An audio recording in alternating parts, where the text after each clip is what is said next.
Mga kamerienda, ang 39 pesos ninyo ay gawin nating sarap, malasa at jumbo pastil dito sa bagong bukas tindahan sa May Pobla.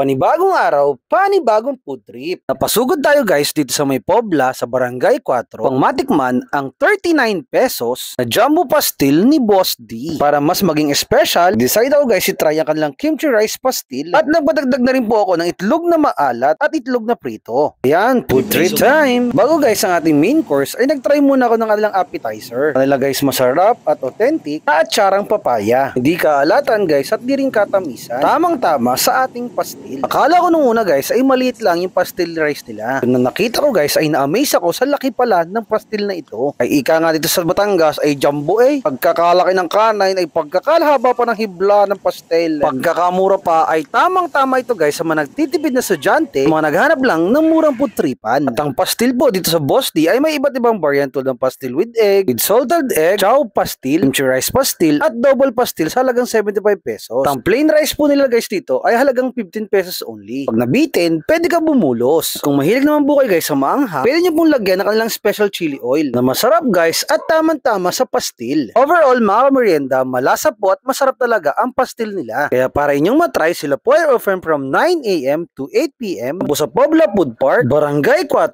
Tanawan City. So yan, hey, naidayo na!